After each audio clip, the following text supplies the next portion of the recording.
Hello, et bonjour les amis, salut, c'est Sébastien sur Actualia en YouTube et www.actualia.fr. Alors pour cette première vidéo, donc en fait du mois de l'année 2025, eh bien on se devait de parler de Linux et tout particulièrement, vous savez qu'il y a deux distributions qui vont arriver au mois de avril. Donc en nouvelle version, vous avez la Ubuntu 25.04 et la Fedora 42. Au passage, sachez que Fedora 42 passera donc en fait aura donc une nouvelle officielle et non plus une spin, une nouvelle version officielle. Donc, en plus de la version GNOME, vous aurez la version KDE qui seront deux officielles, et KDE ne sera plus une spin, mais une officielle comme GNOME. Mais là, on va parler d'Ubuntu, et justement, de la 25.04, qui va nous proposer une évolution majeure avec un centre de sécurité renforcé, GNOME 48 et le noyau 6.14. Ubuntu, l'une des distributions Linux les plus populaires, prépare une sortie exceptionnelle pour sa version 25.04. Je rappelle que la 25.04 n'étant pas une LTS. Prévue pour le 17 avril 2025, avec des améliorations significatives dans le domaine de la sécurité, l'intégration de GNOME 48 et l'adoption du noyau Linux 6.14. Cette nouvelle version promet d'offrir une expérience utilisateur améliorée pour les développeurs, entreprises et utilisateurs grand public, un centre de sécurité amélioré vers une protection accrue.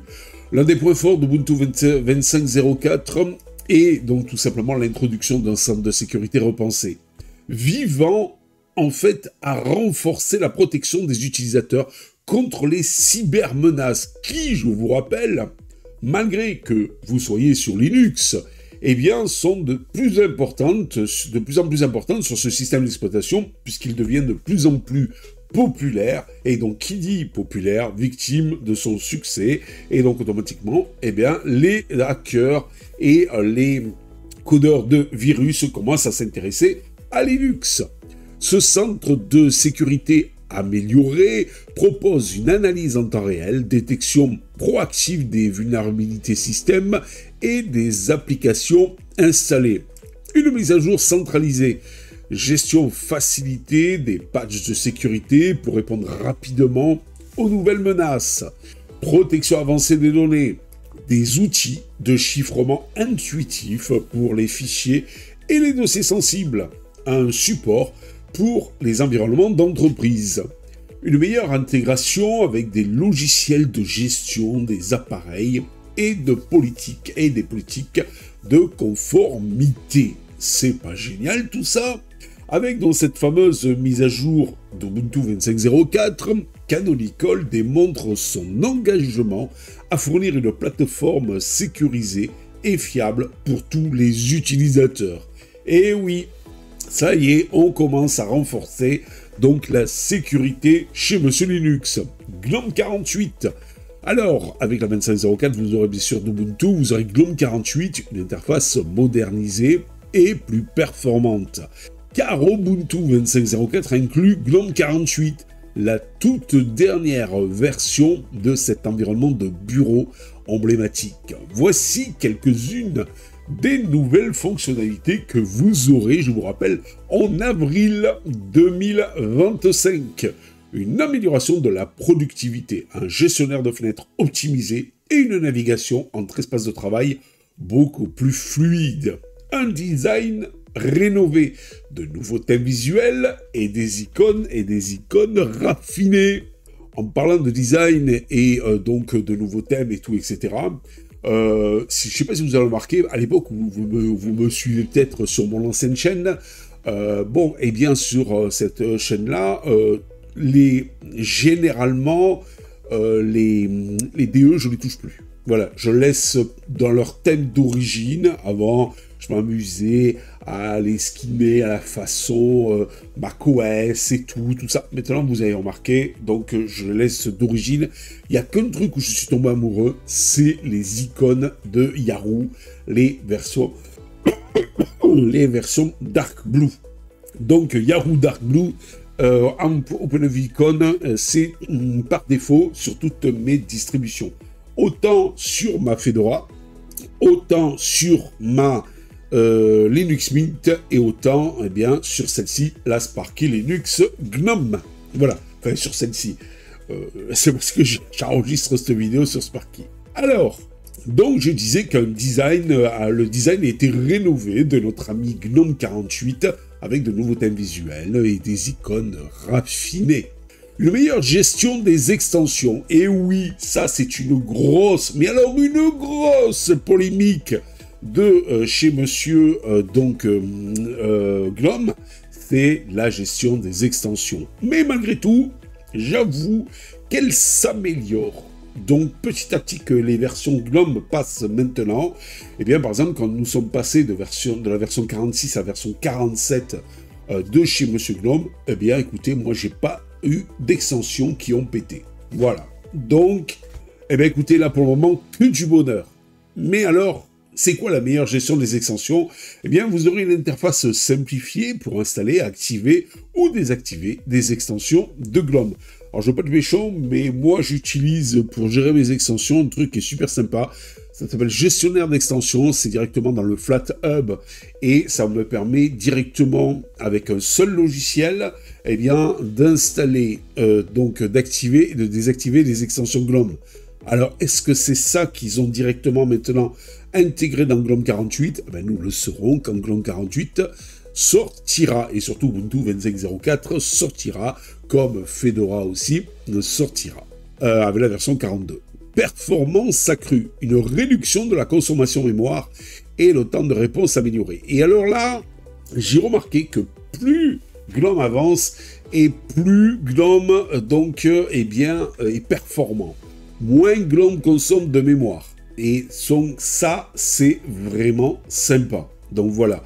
Donc GNOME se bonifie dans le temps avec, donc il est moins lourd, il est plus réactif, il est plus performant.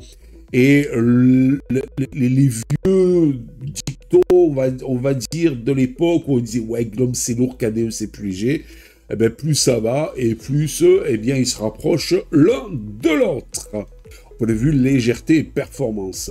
GNOME 48 apporte aussi une touche de modernité et répond aux attentes donc, des utilisateurs en matière d'ergonomie et de personnalisation. Même si vous voulez la personnalisation à outrance, vaut mieux passer sur KDE malgré tout que GNOME, parce que GNOME est moins personnalisable que Monsieur KDE. Alors, je vous parle en thème, hein, mais par exemple, si vous voulez des effets et tout, il y en a plein avec des extensions. Le noyau Linux 6.14, puissance et compatibilité. Sous le capot, Ubuntu 25.04 s'appuie sur le noyau Linux 6.14, apportant de nombreuses améliorations techniques. Déjà, un support du matériel étendu, compatibilité avec les derniers processeurs, GPU et périphériques, et ça c'est que du bonheur. Une optimisation des performances, une gestion plus efficace des ressources système et une latence réduite.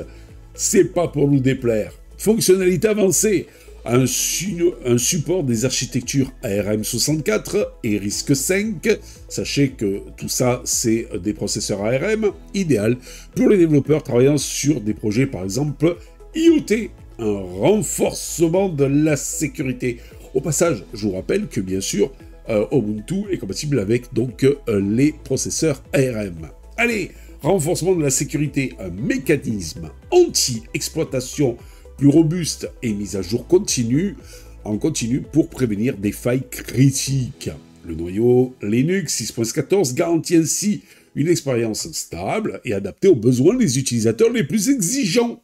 Une date de sortie stratégique, 17 avril 2025.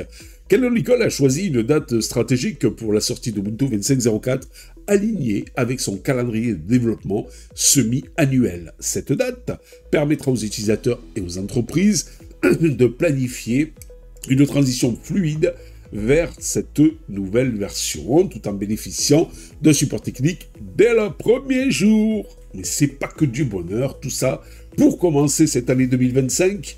Pour conclure, Ubuntu 25.04 s'annonce comme une version incontournable marqué par des avancées majeures en matière de sécurité et de design et de performance. Que vous soyez un développeur, un professionnel ou un simple utilisateur, cette nouvelle version offre les outils et les fonctionnalités nécessaires pour une expérience informatique moderne et sécurisée. Donc les amis, rendez-vous le 17 avril 2025 pour découvrir tout le potentiel d'Ubuntu 25.04.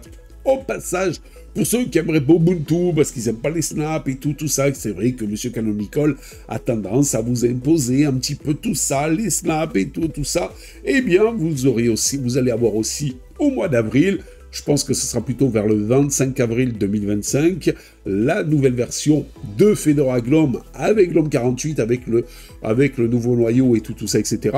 Puisque de toute façon, Fedora, lui, suit plus ou moins en temps réel le noyau, contrairement à Ubuntu.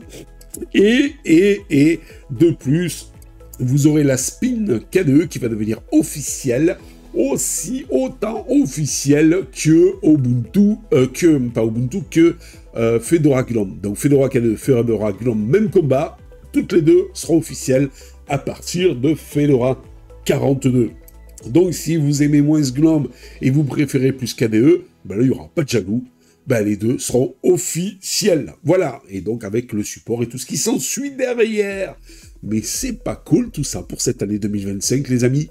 Allez, sur ce, je vous dis ciao pour une prochaine vidéo. N'oubliez pas le petit pouce en l'air. N'oubliez pas de vous abonner. Ça nous fait chaud au cœur, tout ça, pour débuter cette nouvelle année avec vous, les amis. Et j'espère encore pour très longtemps.